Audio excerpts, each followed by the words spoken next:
Tidak semua orang yang berilmu itu dapat hidayah. Dalilnya surat Al-A'raf. Allah mengatakan watlu alaihim naba'alladzi atainahu min ayatina fansalakha minha fa'atba'ahu syaitanu fakana minal ghawin. Muhammad ceritakan kepada mereka kisah seorang yang kami berikan ilmu kemudian sesat. Kemudian sesat. Berarti orang berilmu itu bisa sesat. Akhirnya hidupnya diikuti setan. Masya Allah.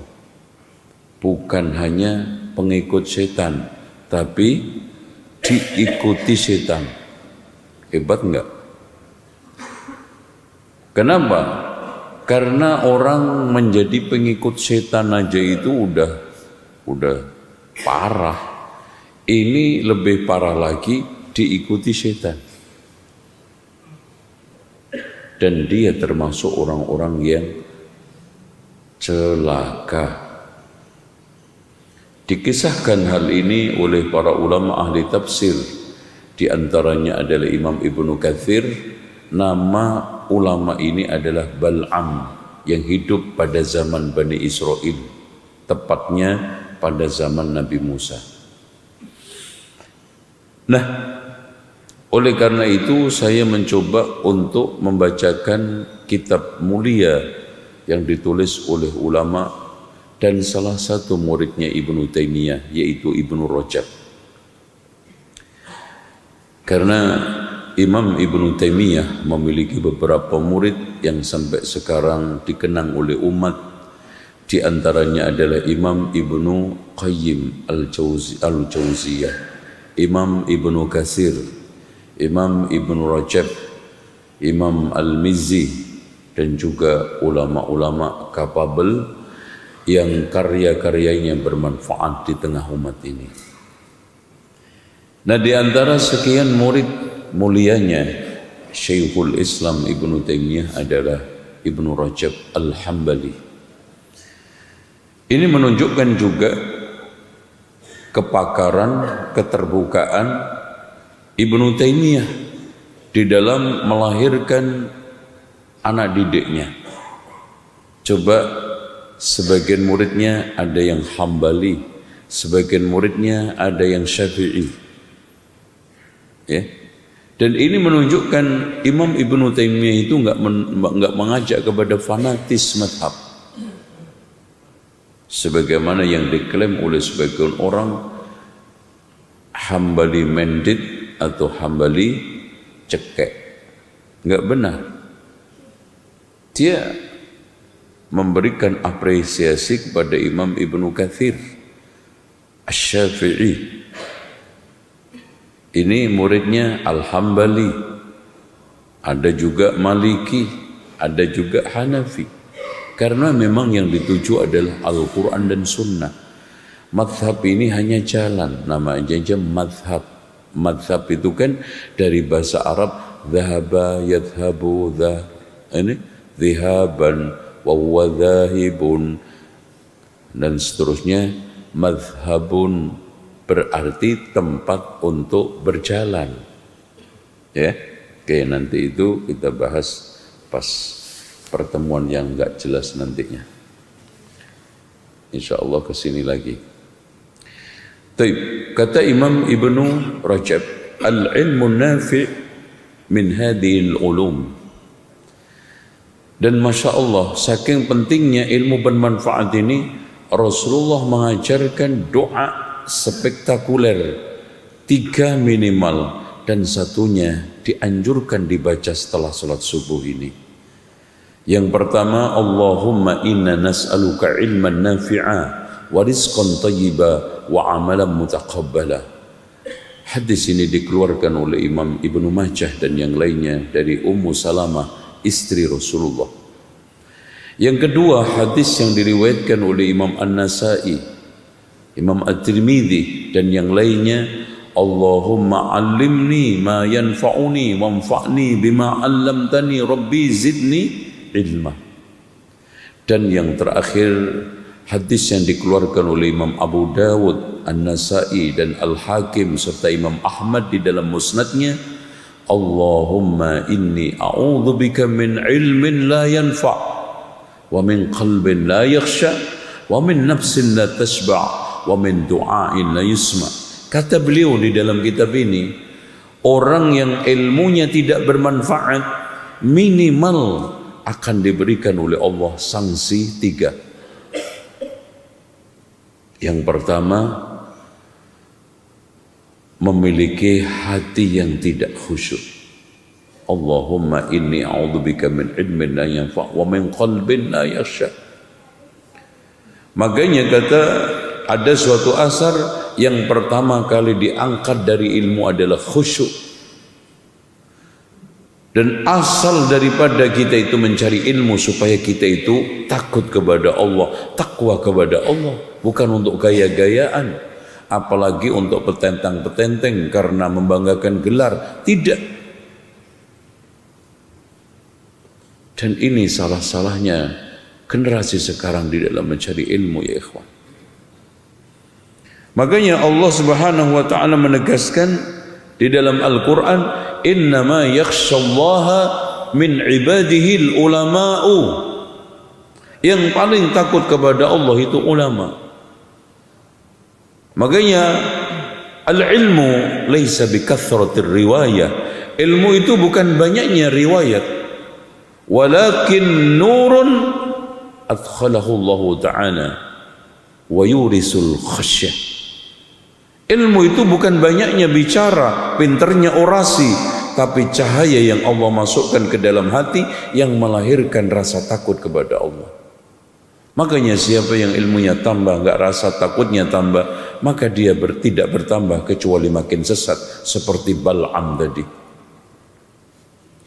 Dan sanksi yang kedua, wa min qalbin la yakhsha wa min nafsin la tashba', dari jiwa yang tidak pernah puas, dari jiwa yang tidak pernah qanaah, bahkan kerasukan cinta dunia menggebu-gebu, cinta popularitas menggebu-gebu. Kalau ada ahli ilmu yang seperti ini, Pak, cenderung jualan fatwa itu tinggi untuk meraih dunia, untuk mendapatkan hubbud dunia, untuk meraih berbagai macam ornamen duniawi. Dan dunia ini memang menghanyutkan. Dan seorang ulama ketika tenggelam di dalam cinta dunia mengerikan, Pak, karena dia memiliki alat lengkap untuk mendapatkan. Orang yang punya dunia belum tentu mendapatkan popularitas, tapi orang yang sudah punya popularitas pasti mudah mendapatkan dunia.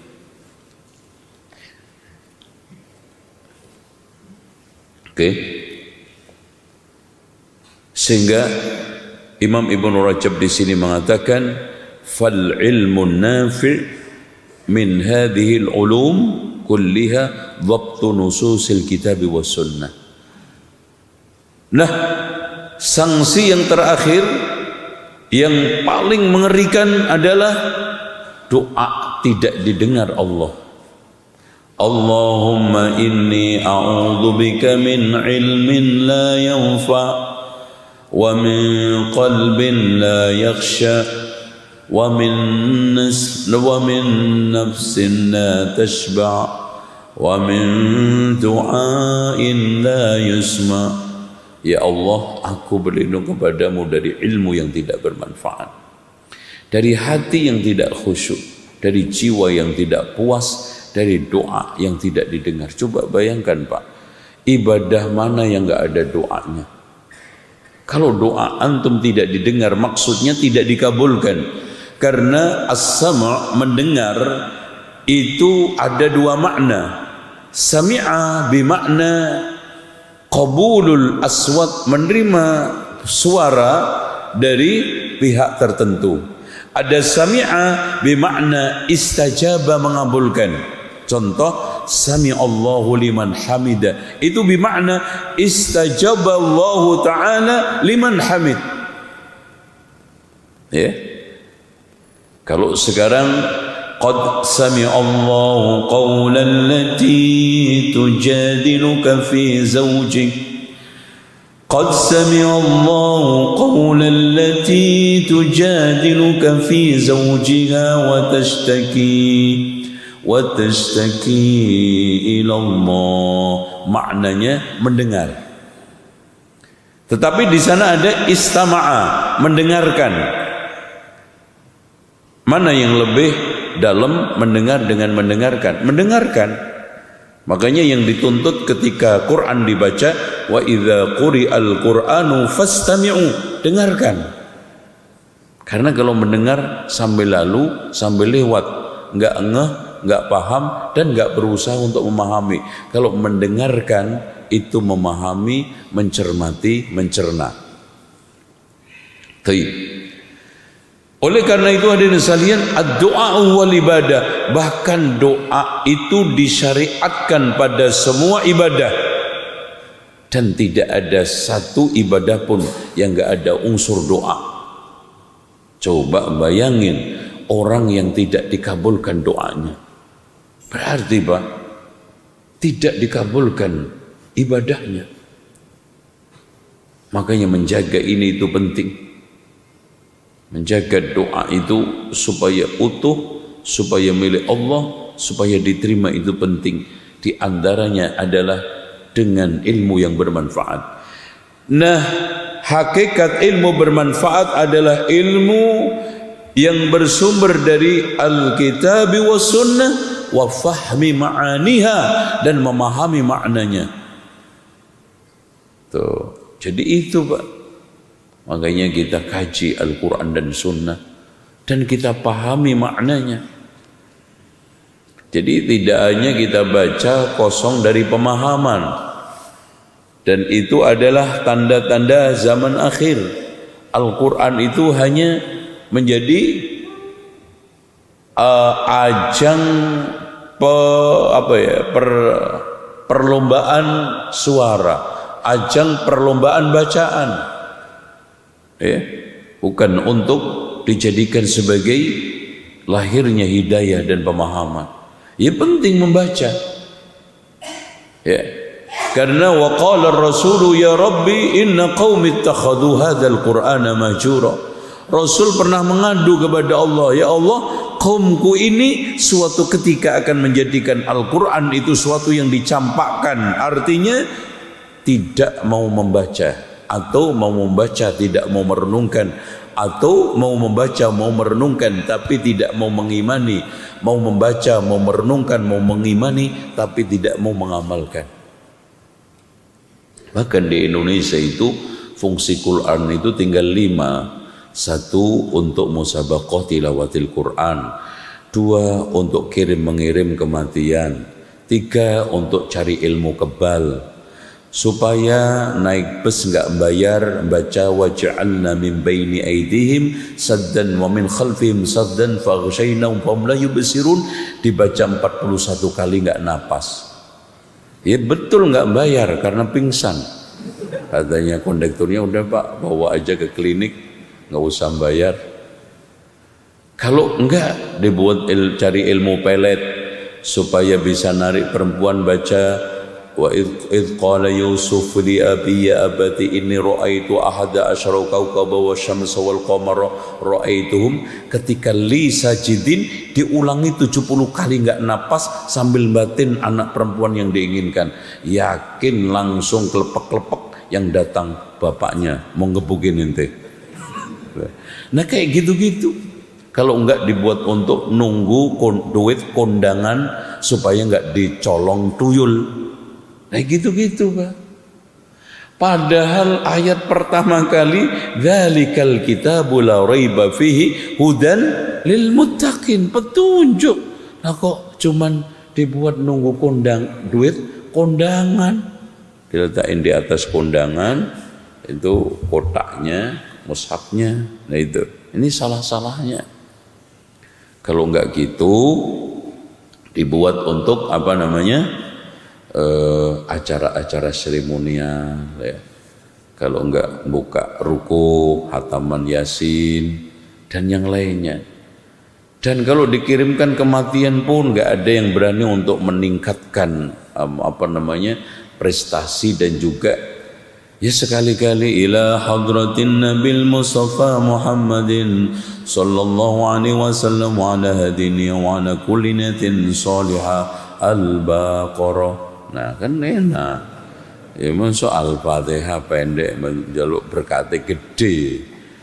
Mau gratis gede, yang pelope gede ya harusnya al-Baqarah. Nah coba dijamin bubar itu ya. Nah begitu. Nah hadirin sekalian ya, dalam kondisi yang cukup mengenaskan, mereka kadang sewa menyewa Al-Quran karena famili si mayit ini ahli warisnya nggak ada yang bisa baca Quran, nyewa tim satu bus hataman di kuburan. Itu lebih parah lagi, karena kuburan itu bukan tempat untuk menghatamkan Quran. Kalau mau ngatamin Quran di mana? Di rumah, di masjid. Itu. Nah, kalau kuburan Rasulullah mengatakan apa? La taj'alu buyutakum maqabir. Janganlah jadikan rumahmu seperti kuburan. Loh, piye? Maksudnya jadikan tempat ngaji, tempat untuk zikir, tempat untuk sholat sunnah, tempat untuk baca Quran, terutama surat Al-Baqarah, karena Rasulullah mengatakan inna syaitana yafirru minal baiti allati tuqra fihi suratul Baqarah. Setan akan lari dari rumah yang dibacakan surat Al-Baqarah. Kita lanjut. Wa taqayyud fi dzalika bil ma'thur 'ani sahabati wat tabi'in. Yang namanya ilmu yang bermanfaat adalah ilmu yang berasal dari asar sahabat dan tabi'in. Intinya kata Imam Ibnu Qayyim, ilmu yang bermanfaat adalah ma qala Allah wa qala Rasul wa qala sahabah, ilmu yang mendatangkan khasyah. Ulama tadi innama yakhsyallaha min ibadihi ulama. Sehingga Abdullah ibnu Mas'ud mengatakan kafa bi khasyatillahi ilma, cukup orang itu dikatakan berilmu kalau takut kepada Allah. Wa kafa bil ightirari billahi jahla, cukup orang itu ightirar, tertipu jauh dari Allah adalah kebodohan. Maghrur, ghurur. Wala yaghurrannakum billahil gharur, artinya apa? Tertipu. Apa itu tertipu? Dia eksis di dalam kemaksiatan, menyangka Allah akan mengampuninya. Itu orang paling tertipu. Ya? Dia menyangka diampuni oleh Allah, disayang sama Allah, tapi mukim eksis di dalam kemaksiatan.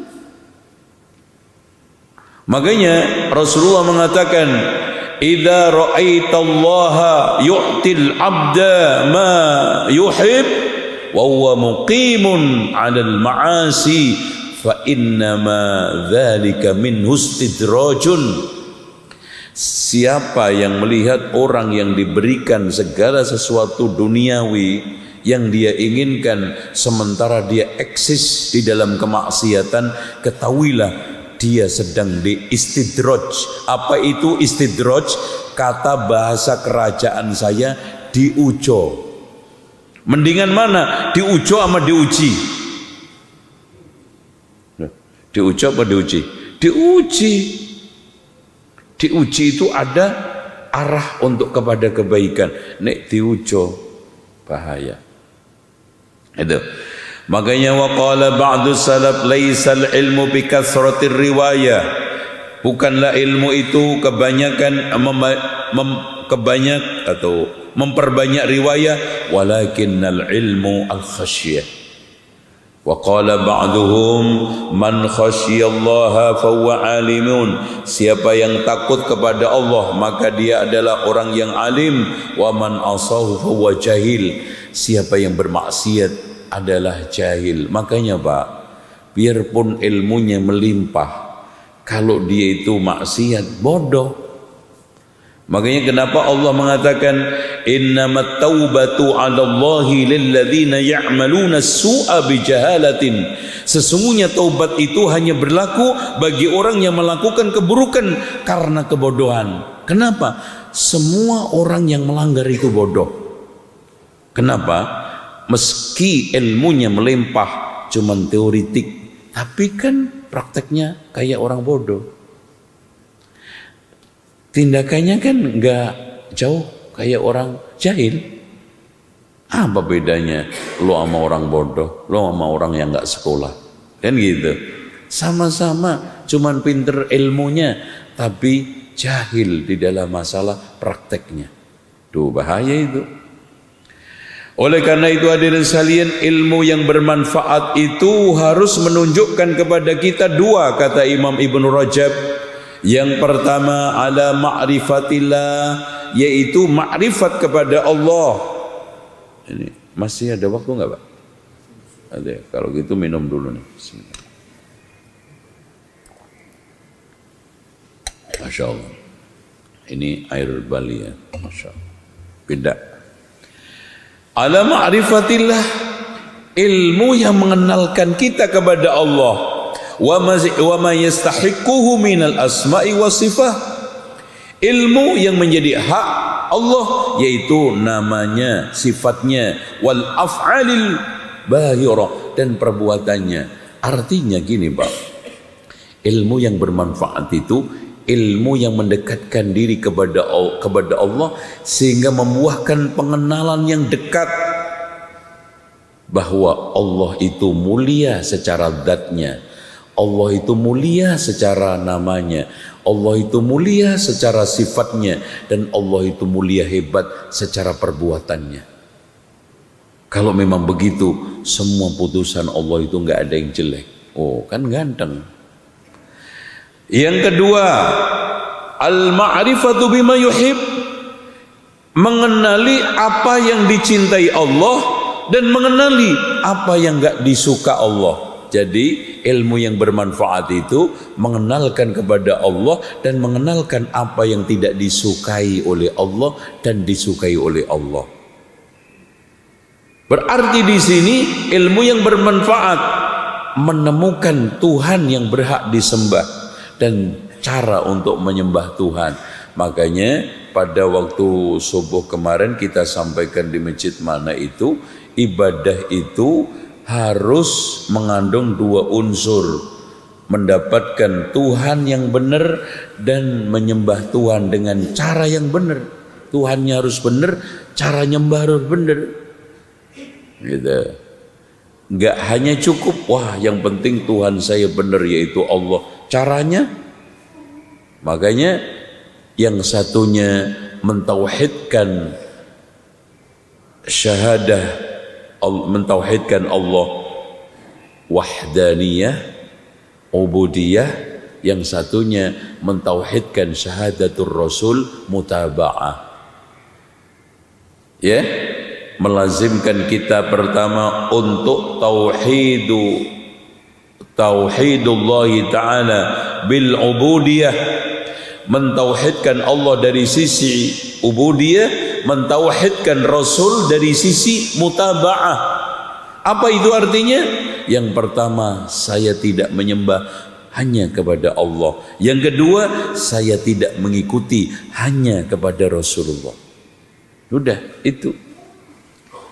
Dan simple, Pak. Ada orang yang tanya sama saya, Pak Ustadz, apakah dakwah Islam, dakwah ahli sunnah itu anti budaya? Enggak. Islam itu, Pak, meluruskan budaya. Masalahnya gini, kalau budaya, adat, tradisi itu ditempelkan semua di dalam Islam, enggak kuat antum. Ngamalkan syariat yang ada aja itu empot-empotan, ngamalkan Islam yang ada itu udah keliyeng-keliyeng. Ana tanya sama antum semua di sini, apakah ada di antara kita, saya termasuk, mengamalkan semua isi Al-Quran, semua isi sunnah? Belum sanggup kan? ditambah budaya, ditambah tradisi, ditambah adat, meledak sampai. Wong sekarang Bali aja punya adat, tradisi, budaya. Jawa Timur, Jawa Tengah, Jawa Barat punya juga, Sumatera punya juga, Kalimantan punya juga, belum lagi nanti yang Saudi punya juga, Afrika punya juga, Sri Lanka punya juga, sampai tumpuk di agama, meledak. Makanya disinilah pentingnya menjaga kemurnian agama, bukan sok-sokan. Biar umat ini tidak terbebani oleh hal-hal yang bukan bagian dari syariah, sehingga la yukallifullahu nafsan illa wus'aha. Itu aja, jadi nggak aneh-aneh, bukan terus anti, karena apalagi budaya itu juga macam-macam, ada yang positif, ada yang negatif. Contoh budaya nyambung ayam, budaya ngadu kebo, mosok ya diislamisasikan. Gimana caranya? Kita nyambung ayam islami gitu. Gimana caranya? Sebelum nyambung baca Fatihah, terus bismillah, setelah nyambung ayam baca kafaratul majelis, begitu. Subhanallah wa bihamdika asyhadu, ya enggak mungkin lah Mas, gitu ya. Oke. Jadi masih ada waktu ya? Atau buka tanya jawab? Hah? Ada? Oke, bismillah. Jadi hadirin sekalian, kembali lagi fayujibu dzalika liman alimahu musara'ah lima fihi min mahabbatillah. Orang yang memiliki ilmu bermanfaat itu Pak akan bergegas mengejar cinta Allah, ridha Allah, wattaba'ud amma yakrahu wa yaskhatuhu, dan menjauhi apa yang mendatangkan murka Allah, kebencian Allah. Fa idza asmaral ilma li sahibihi hadza, kalau ilmu menghasilkan, melahirkan hal tersebut, hadza fahuwa ilmun nafi, maka itulah ilmu yang bermanfaat. Oke. Fama tawajjadal abdu hadza faqad arafa rabbahu. Ya, nah ini ada yang penting ini, Masya Allah ya, ucapan seorang ulama ketika ditanya, kama qila li Wahib ibnul Ward ayajidu halawata ta'ah man asa. Jadi Wahib ibnul Wird ditanya, apakah mungkin orang yang ahli maksiat itu menemukan manisnya ketaatan? Qala la. Jadi kalau ada orang yang menemukan manisnya ketaatan, itulah ilmunya bermanfaat. Wal abdu la yazalu yaqa fi syada'id. Dan gini Pak, orang mukmin terutama terus menerus akan mendapatkan berbagai macam cobaan, ujian, rintangan, tantangan, dari mulai lahir sampai kita itu nginjak pelataran surga. Makanya kalau antum berharap hidup nggak punya problem, antum mati aja. Nggak mungkin hidup itu nggak punya masalah. Makanya ketika Imam Ahmad ditanya oleh anaknya Abdullah, wahai bapakku, kapan kita itu istirahat dari ujian dan cobaan hidup? Wahai anakku, kita tidak akan istirahat dari cobaan ujian sebelum kaki kanan kita menginjak pelataran surga. Antum ketika lahir aja conger langsung, nangis apa senyum? Hehehe, enggak kan? Nangis karena menunjukkan adanya kesulitan. Pak, bayi itu memang enggak pernah sedih, enggak pernah punya problem. Dia itu nyaman dan tidak nyaman. Kalau nyaman ketawa, kalau enggak nyaman nangis. Contoh, sekarang anak antum pepet, nangis. Ya, kecepet kan gitu, nangis karena nggak nyaman. Ya, makanya anak itu keunikannya satu, tidak mau tahu tentang dunia politik. Ya, nggak ada anak kecil yang berpolitik. Contoh aja, lucu ya, ada anak umur 3 tahun, ya 3 tahun setengah lah, dipesan sama ibunya karena ada mau datang orang yang nagih hutang. Nanti bilangin ya, mama nggak ada. Ya, coba ya, bilang ya, iya ma, gitu kan. Untuk keluar, Pak. Mana mamanya? Mamanya ada, tapi dia bilang nggak ada. Anak nggak bisa diajak untuk politik, gitu kan gitu. Ya, maunya kan bilang nggak ada, tapi lugu. Mama ada di dalam, tapi dia bilang nggak ada. Tuh, makanya paling nggak bisa diajak politik. 2, dia tidak pernah sedih, duka dengan keadaan hidup.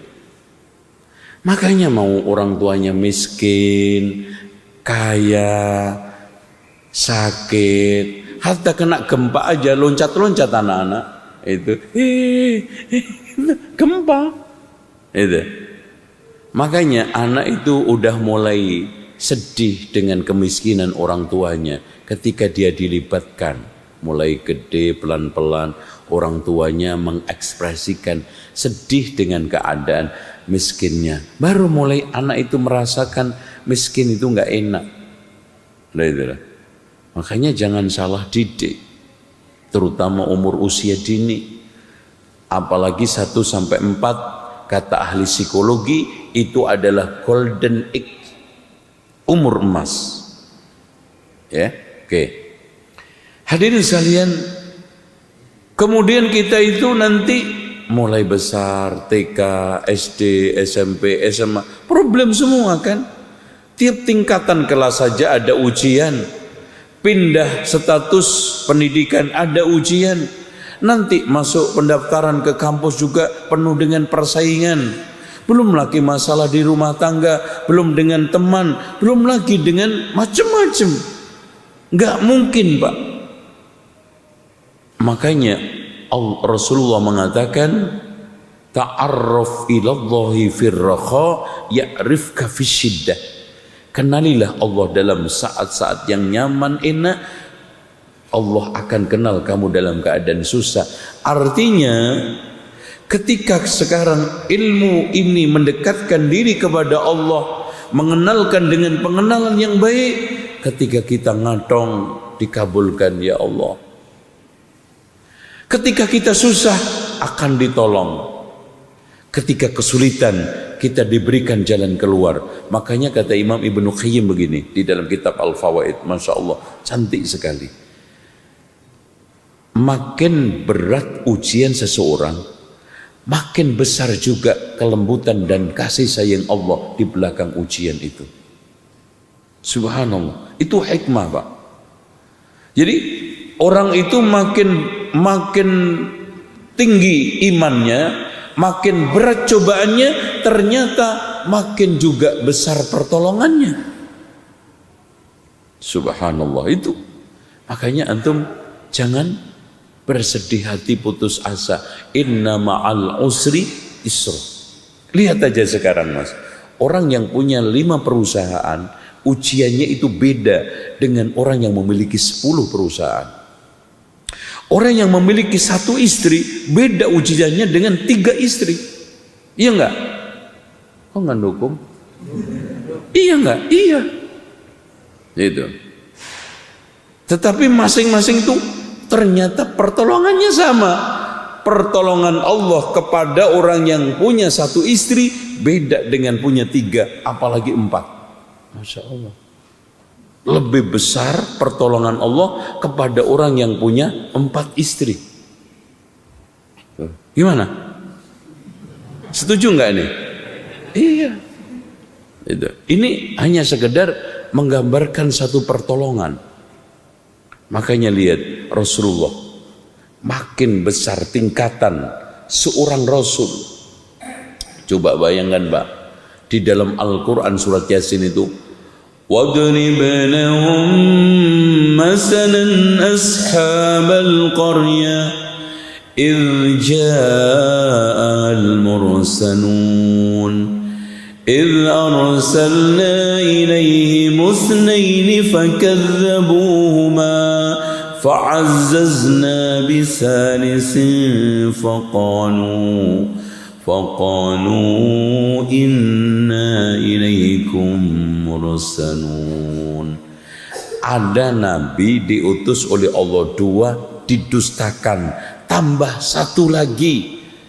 Berapa Pak pengikutnya? Cuman 1. Coba banyakkan nabinya apa jamaahnya? Itu.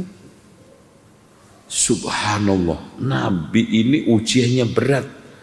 Bertahun-tahun dakwah nggak dapat pengikut kecuali 1. Nabi Nuh Pak, 950 tahun dakwah, Allah katakan apa? Wa ma amana ma'ahu illa qalil. Tidaklah beriman kepada Nabi Nuh kecuali sedikit. Dikisahkan, diriwayatkan oleh Imam At-Tabari di dalam tafsirnya Jami'ul Bayan, cuman 4 Pak pengikutnya. Coba dakwahi kaum, bangsa, rakyat, umat 950 tahun dapat cuman 4. Kalau antum kesel kayaknya, yakin tuh balik ke Jawa, udah deh pulang aja ke Jawa, begini terus ngapain katanya. Nabi Nuh istiqomah ya Allah. Bahkan nggak hanya istiqomah, innahu, kasih julukan apa Allah, innahu kana abdan syakura, sesungguhnya dia adalah hamba yang bersyukur. Mudah-mudahan kita ketemu Nabi Nuh biar tahu ya Allah ini orangnya dulu ya. Itu karena nanti ini ketemu semua. Nanti yang sholat subuh di sini nanti pasti saling nyaring nanti. Si anu mana dulu?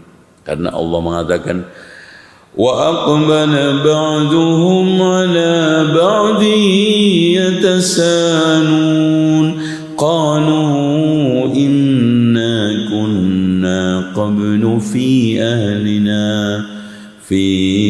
ahlina mushfiqin famanna Allahu alaina wa waqana 'adabas samum inna kunna min qablu nad'u innahu huwal barrur rahim. Nanti satu dengan yang lainnya ketika berpapasan menanyakan, di mana ya teman-teman kita dulu? Yang kami dulu sesama kajian, sesama ini saling menginginkan kehidupan akhirat. Iya semua sama di sini, nggak dapat tunjangan kan ngaji ini, nggak dapat gaji, apalagi ada beberapa fee, enggak. Semuanya pengen nanti ngumpul di surga. Famannallahu alaina, Allah berikan karunia yang Allah hindarkan kita semua dari adzabus samum, yaitu azab neraka yang beracun. Allahu akbar. Nah, azab neraka yang beracun, Pak. Udah neraka panas ada racunnya. Itu. Wah, sekali itu langsung mungkin ada kimianya. Gitu. Enggak mati, la yamut wa la yahya. Gitu. Mudah-mudahan Allah jauhkan dari itu semuanya. Taib, sekarang kita buka saja tanya jawab. Intinya gini, kata Imam Al-Hasanul Basri, al-ilmu ilman. Ilmu itu ada 2 macam. Ilmu di lisan, itulah ilmu yang nanti akan menjadi beban pemiliknya di hari kiamat. Dan ilmun fil qalbi, ilmu yang di dalam hati, itulah ilmu yang bermanfaat. Ilmu yang mengusung pelakunya kepada amal dan hidayah. Wallahu a'lam bissawab. Silakan Pak, mungkin ada yang bertanya. Silakan kami buka sesi amal. Tidak apa-apa. 2 pertanyaan dulu. Baik, 1. Sebelah utara, mohon teman-temannya bawa mic. Sebelah utara. Bismillahirrahmanirrahim. Assalamualaikum warahmatullahi wabarakatuh. Waalaikumsalam warahmatullahi wabarakatuh. Ustaz, Ya.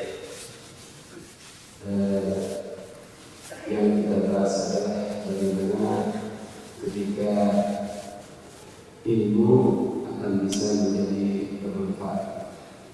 Ya. Yang kita tahu bagaimana ilmu, amal, dan ikhlas. Ketika ilmu tanpa ada ikhlasan, juga tidak akan menjadi bermanfaat. Tapi ketika itu berlaku, ilmu, amal, dan ikhlas sudah berjalan. Tapi landasan ketika ilmu tanpa didasari dengan akhlak, bahkan pernah sempat tanya, mana yang lebih dikedepankan ilmu apa akhlak? Sebab ketika saya melihat karakter iblis, kenapa dia dilaknat oleh Allah? Padahal ilmunya semua kita sudah tahu. Ketika iblis diperintahkan untuk sujud kepada Adam, apakah yang saya tanya tadi, apakah dia mengedepankan ilmunya? Apakah dia tidak mengedepankan akhlaknya kepada Allah dan adabnya kepada Allah? Tapi ketika saya pernah bertanya kepada seorang, dia akan lebih mengedepankan ilmunya daripada anaknya. Dan ketika seseorang tidak mengedepankan anaknya, apakah dia termasuk bagian daripada tempat apa? Bagian daripada kelompok iblis? Itu ya saya katakan. Terima kasih. Assalamualaikum warahmatullahi wabarakatuh. Dijawab dulu ya, biar nggak numpuk. Nanti setelah ini antum tanya lagi. Baik, ikhwas sekalian, ini sering bergulir pertanyaan atau pernyataan ilmu dulu atau adab dulu atau akhlak. Dijawab dengan jawaban yang para ulama telah memberikan satu dasar. Al-ilmu qabla al-qawli wal-amal. Ilmu itu sebelum berucap sama bertindak, beramal. Dan akhlak itu termasuk bagian daripada amal. Gak mungkin amal itu bisa terwujud tanpa ilmu. Apalagi kalau kita definisikan akhlak. Ayo kita definisikan dulu.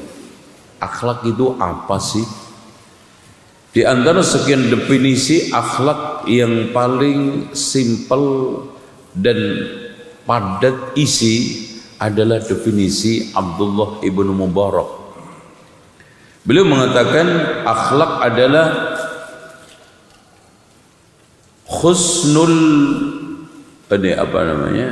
bastul wajhi, bermuka ceria, wa badlul ma'ruf, mengerahkan kebaikan, wa kafful adza, menahan gangguan. Itu akhlak. Berarti di sini sikap bastul wajhi, kita bersikap ceria. Kalau akhlak itu adalah bastul wajhi, bermuka ceria, mengerahkan kebaikan. Orang tahu itu perbuatan baik, kalau enggak pakai ilmu gimana? Wa kaful adza, menyingkirkan gangguan yang negatif, yang buruk. Kita tahu ini baik, ini buruk, kalau enggak punya ilmu gimana? Makanya tetap aja al-ilmu qabla al-qawli wal-amal, dan akhlak adab termasuk amal. Makanya Allah mengatakan fa'lam annahu la ilaha illallah. Taib. Nah, iblis itu kenapa melanggar, kenapa sesat, kenapa dikutuk Allah? Kan dia itu tahu, punya ilmu. Tadi saya katakan ilmunya tidak membuahkan hidayah.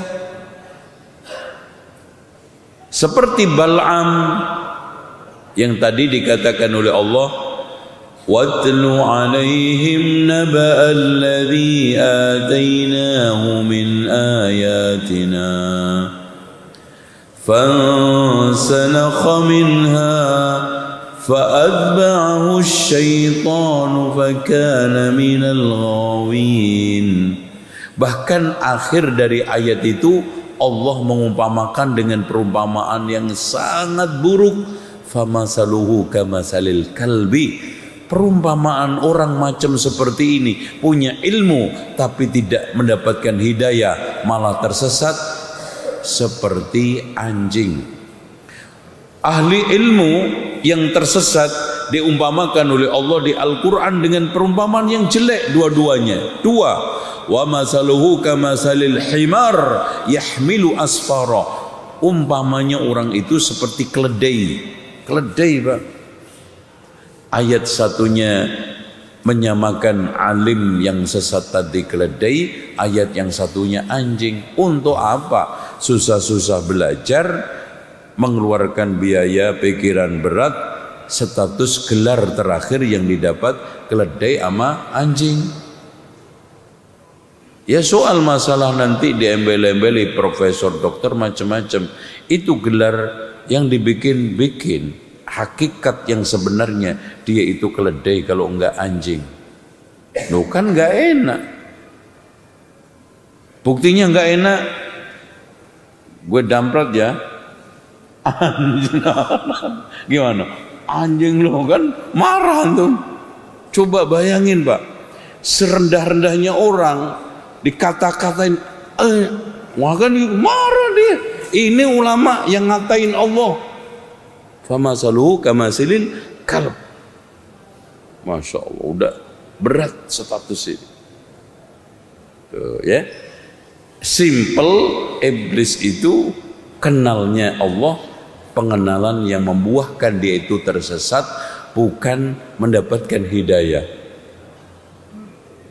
Tidak seperti malaikat lain. Wa idh qulna lil malaikati isjudu li adama fasajadu. Malaikat mendapat hidayah. Makanya Pak, iblis itu tiap melihat orang yang sujud tilawah, dia itu mengeluh, mengadu, ya wailah, celaka saya. Umira ibnu Adam bis sujud fasajada falahul jannah.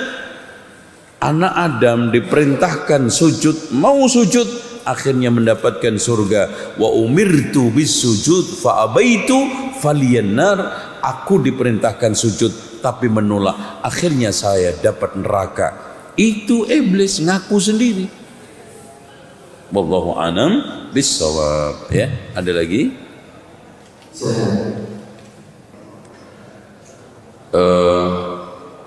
Ini ada beberapa komentar jawaban dari saya. Yang pertama, G20. Hadirin sekalian, pertemuan 20 negara bahkan mungkin lebih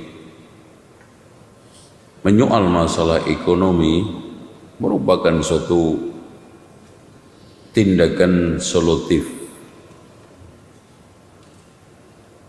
Apalagi keterlibatan negara-negara yang menentukan kebijakan makro di dalam masalah ekonomi itu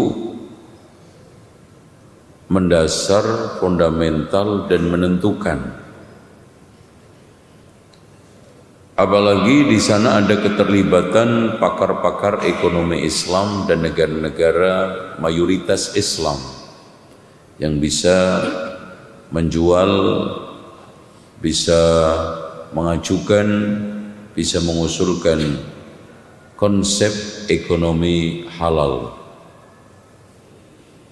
Karena memang Indonesia terutama adalah negara yang paling diharapkan untuk mengeluarkan produk ekonomi halal global. Ya. Bukan hanya sertifikasi, bukan hanya sekarang ini mungkin legalitas, tetapi di sana ada satu konsep ekonomi halal yang kontemporer yang bisa secara aplikatif diterapkan di negara-negara non-muslim. Karena ternyata negara-negara non-muslim itu juga banyak mengeluarkan atau memperhatikan serius mengurusi produk halal. Contoh, Saya ketika di Hong Kong ketemu seorang dari Jepang yang sedang memformulasikan ekonomi halal di Hong Kong. Jadi produk-produk halal di Hong Kong. Ya. Terus kemudian yang kedua, soal masalah kaitannya dengan diujo atau diuji itu simple. Keadaan semua baik kaya atau miskin itu menghantarkan kita kepada Allah atau tidak. Tapi secara umum Rasulullah tidak pernah membenci harta itu dengan sendirinya, tidak membenci umatnya ini kaya. Karena yang berdoa minta miskin itu hanya Rasulullah, dan khusus doa itu untuk Rasulullah. Jangan antum tiru. Enggak berdoa itu aja miskin kok, apalagi berdoa makin nyusep. Yaitu doa Allahumma ahyini miskina wa amitni miskina wahsyurni ma'a zumratil masakin. Ya Allah, hidupkan aku dalam keadaan miskin, matikan aku dalam keadaan miskin, dan kumpulkan aku dalam keadaan bersama orang-orang miskin. Ini khusus Rasul. Adapun umatnya menyuruh untuk minta Allahumma aghnina bihalalika an haramik wa fi fadlika amman siwak. Sehingga Rasulullah mengatakan ni'mal malu soleh lirrajuli soleh, sebaik-baik harta itu di tangan orang soleh.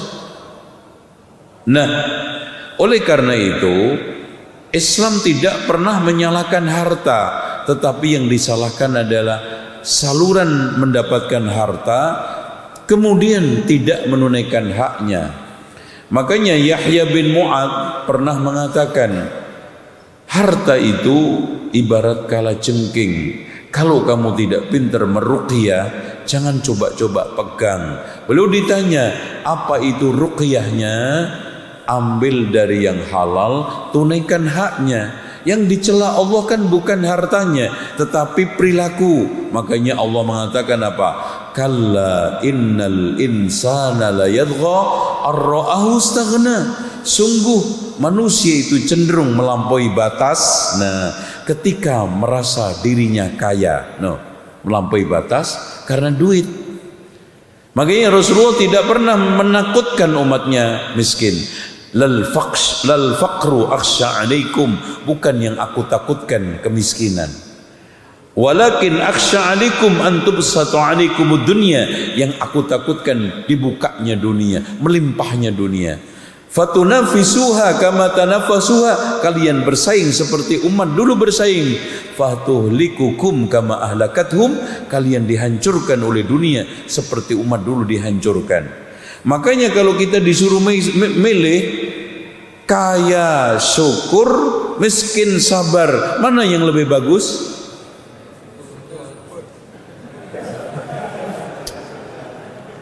Nah, mana yang sekarang antum pilih? Miskin syukur, kaya sabar. Ya udah, meskipun susah, yang penting kaya, kan gitu. Karena sabar kan karena susah, yang penting punya duit. Sakit-sakitan ndak apa-apa, ya. Banyak problem, ya. Diserang sono sini, ya nggak apa-apa. Yang penting duitnya akeh, kan gitu, ya. Kaya, sabar, miskin, syukur. Itu. Ya, intinya dua-duanya nggak ada yang salah. Yang paling terpenting bagaimana antum bisa menguasai harta, bukan harta menguasai antum. Antum mengendalikan harta, bukan harta mengendalikan antum. Tapi tetap tadi halal. Makanya sering saya definisikan qanaah itu ialah terima apa adanya, yang penting halal meskipun 50 miliar daripada 50 juta haram. Mana yang antum pilih? 50 juta haram apa 50 miliar halal? Itu waras antum berarti, sehat walafiat itu, ya. Jadi qanaah itu adalah suasana hati bisa menerima keadaan, terima apa adanya, yang penting halal. Makanya Rasulullah memberikan ancer-ancer, izhad fid dunya yuhibbukallah. Zuhudlah kamu di dunia. Maksudnya terima apa adanya yang di tangan antum, jangan ngelirik di tangan orang lain. Washad fima indan nas, jangan suka melihat yang ada di tangan orang lain. Yang bikin kita itu nyesek, yang bikin kita itu nggak bahagia, yang bikin kita itu nggak bisa mensyukuri keadaan karena suka-suka rumput tetangga lebih hijau. Istri udah cantik, kok masih juga ngelirik-ngelirik istri orang lain. Rumah udah bagus, tapi yang bagus rumah siapa? Orang lain. Karena keluar masuk rumah ada orang yang sudah tinggal di rumah itu, Pak. Sudah kurang lebih 10 tahun nggak ngerti warna catnya karena masuk lumplang. Yang bagus rumah orang, wah rumah si Anu bagus ya, karena nggak. Mas, saya tanya sekarang, ketika antum di jalan naik mobil, yang bagus kendaraannya siapa? Bukan kendaraan antum, karena antum paling lihat setang sama rem tangan sama paling aksesoris apa. Indahnya itu yang luar kan, siapa? Orang lain. Makanya betul kata Imam Ibnu Hazm, kalau urusan enak orang lain yang paling tahu, kalau susah diri sendiri yang paling merasakan. Contoh sekarang, antum baru saja mendapatkan berita orang tua antum meninggal dunia, Masya Allah, nangis, lemes. Akhirnya ketemu teman antum di sholat subuh tadi, Mas doain Mas, orang tua saya meninggal. Itu teman antum mimiknya berubah paling 2 detik. Oh iya dah Mas, oh kayak sedih banget 2 detik. Habis itu cengar-cengir. Antum sedihnya berhari-hari. Tuh, urusan gak enak, diri sendiri yang paling merasakan. Oh kalau enak ada Pak, orang beli mobil mewah, itu paling senengnya seminggu 2 minggu, habis itu biasa. Apa bedanya naik Alphard sama Luxio ketika antum sama-sama tidur? Podo. Ya, ini kan sama-sama Alphard, cuman ini Alphard yang terusir dari keluarganya. Yang ini Alphard dimanja keluarganya kan gitu. Ya, ini Luxio itu dulu masih keluarga spesiesnya Alphard. Cuman karena mungkin dia melakukan perbuatan terkutuk kemudian dikeluarkan dari klannya kan gitu. Wah ini ngerusuin pandangan aja, udah keluar kamu. Tapi dia masih membentukkan diri menjadi Alphard gitu, untuk menghibur orang-orang miskin. Jadi Alphard ini ibaratnya seperti Gatholoco sama Darmo Gandul ya. Gatholoco itu tokoh cerdas hebat, anak istana, tidak puas dengan istana dan keadaannya, dia lelono keluar dari istana menjadi orang gembel itu ya, mengikuti hidup orang-orang miskin, terlonta-lonta, jelata, yang akhirnya ketemu dengan Darmo Gandul. Nah itu ya, Gatholoco sama Darmo Gandul ceritanya nah, itu ada sendiri ya. Itu jadi nggak ada bedanya, sama-sama tidur. Yang seneng siapa? Tetangga. Wah itu cerita banget ya hari, Masya Allah. Wah itu Pak, saya punya tetangga, mobilnya itu Pak, kursinya turun sendiri Pak. Wah itu apalagi kalau jalan Pak, nggak pernah ada bunyinya, beda sama bajai Pak. Makanya pernah ada sopir sama majikan ya pulang. Ini majikannya lagi lempeng lah gitu kan, enak ngobrol. Akhirnya si sopir nyeletuk, Pak, Masya Allah Bapak itu orangnya mantep, bagus, enak. Coba bayangkan Pak, rumahnya gede, mobilnya build up semua, udah gitu istri cantik, terkenal, suka nongol di TV. Puji-puji, pokoknya yang enak itu majikannya, yang susah sopirnya kan gitu. Akhirnya majikannya nanya, Mas, kamu itu kalau pulang, kalau kamu tidur jam berapa? Ya bapak nyampe rumah langsung Pak anak nyungsep. Ya jam-jam 9 Pak langsung. Tahu nggak Mas? Anak itu saya itu tiap hari tidur itu jam 12 jam 1 masih ngelanjutin itu. Enakan mana? Kamu apa saya? Ya enakan saya Pak. Itu kan lewat satu udah mulai kekir-kekir dia kan gitu.